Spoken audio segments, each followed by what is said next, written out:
Hi, I'm Steve. I'm the CEO and co-founder of Hulala.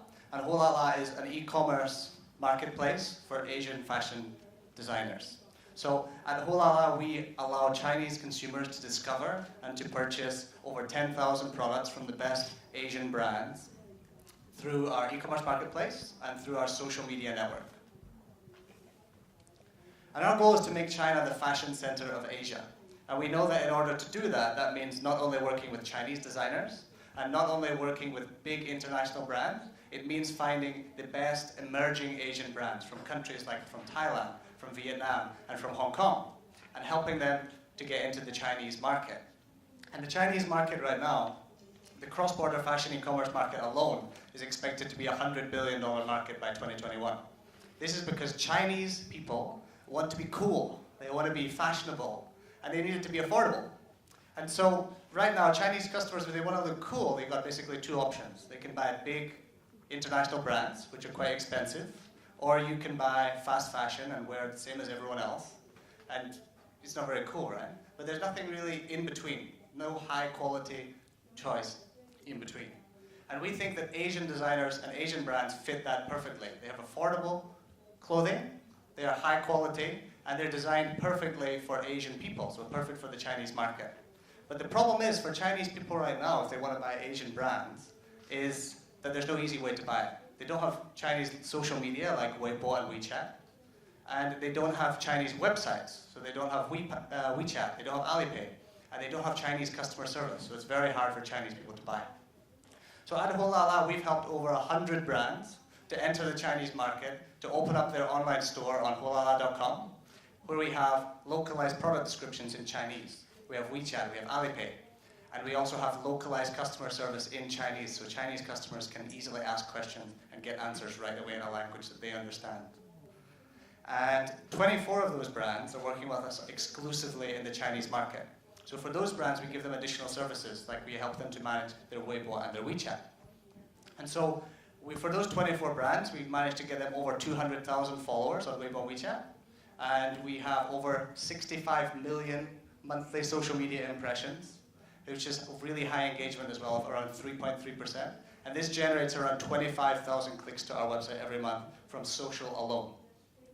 So when the customer gets to the website, they can read content about the latest fashion trends, they can read about Asian lifestyle, about traveling around Asia, and they can also look at our products, our collection of over 10,000 products. And if they want to make a purchase, they can purchase directly on the website, on PC or mobile. But if they want a more seamless experience, they can download the iOS app.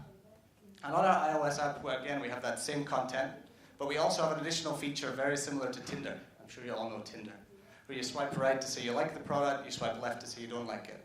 And our customers actually really like this function. They're swiping over 350,000 products a month.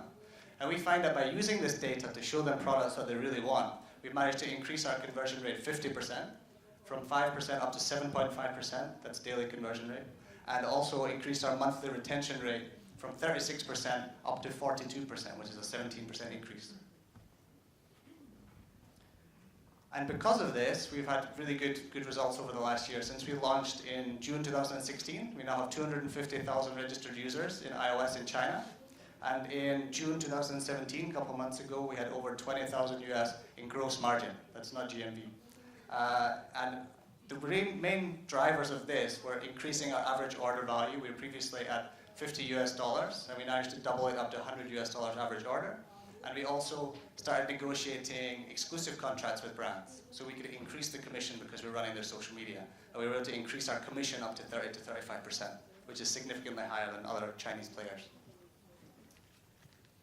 And so to do this, we have our incredible team, of course. We have myself. I've been in China for over 6 years, speak fluent Chinese, and previously worked at a Chinese international mobile gaming company.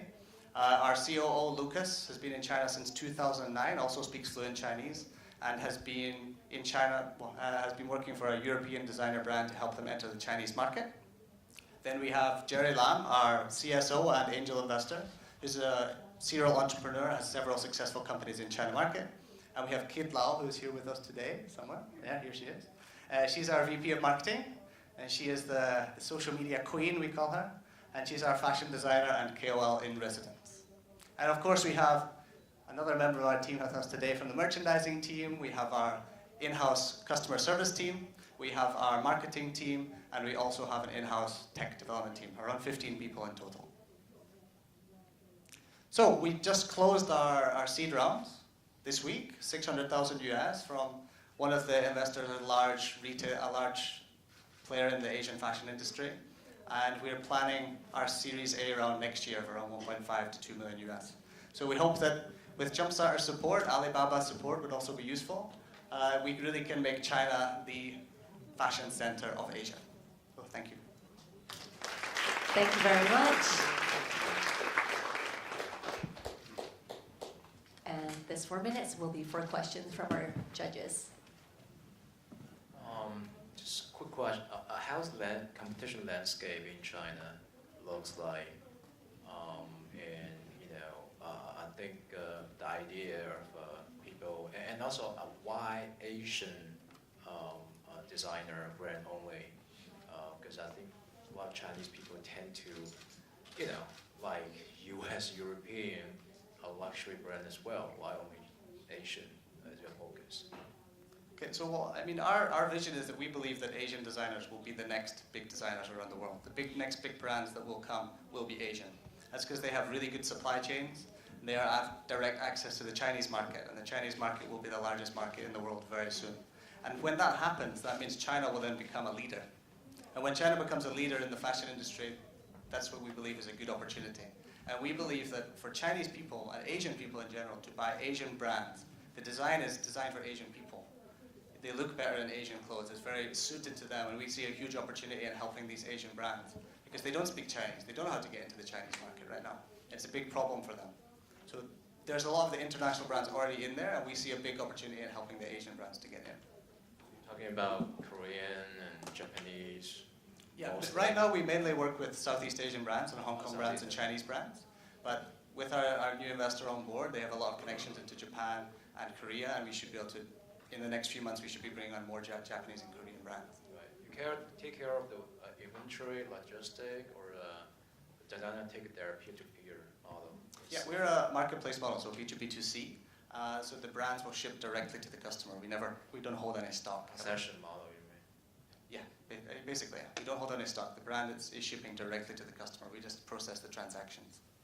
So we don't have to have a whole lot of stock, which is good for our cash flow. How's the competition started? My first question. Competition, the main competitors, if you look at it, is you have people maybe like Pinkoi, or Pinkoi is a Taiwanese company. They're not really in China market very much.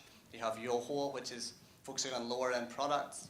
Then you have D2C, which is probably the closest to what we're doing, but they're much higher end products, and they have bad relationships with specifically the Thai brands, where they ordered their stock, they paid the 50% deposit, they got the stock, and then they didn't pay anything else. So they have a really bad reputation with Southeast Asian designers. And so they're really actually happy. This is one of the reasons we're happy to be a Hong Kong company, because they're much more comfortable working with in common law with a Hong Kong company, signing a contract with a Hong Kong company, rather than Chinese company directly. Sorry, a couple of questions. The first was what's your then nexus with Hong Kong? The next Hong, we work with a lot of Hong Kong designers. We are actually, if you look here, we're actually Hong Kong company right here. So New Technology Company is registered in Hong Kong. We have Woofy in China, so we're actually based in Hong Kong. We have our investor in this round is big company in Hong Kong. We have good relationship with Lane Crawford Joyce Group, as we were winners of the CAGE program. So we worked with Thompson a little bit and made a good partnership with MyMM. We have our own shop on MyMM as well. So we have good connections in Hong Kong, and we believe Hong Kong is essential for us to be successful in China, as it's a gateway into China. If we want to be importing products at scale, we need to import it through Hong Kong. So we're going to be importing through Hong Kong once we scale. So how does very simply, how does the supply chain work? They ship directly from Thailand, or they stock here? Right now they ship directly from Thailand, and once we find brands that are at scale, we tend to get them to either hold stock in a warehouse in Hong Kong, or they ship an entire pallet at once, and then we split it up and send it out from Hong Kong into China.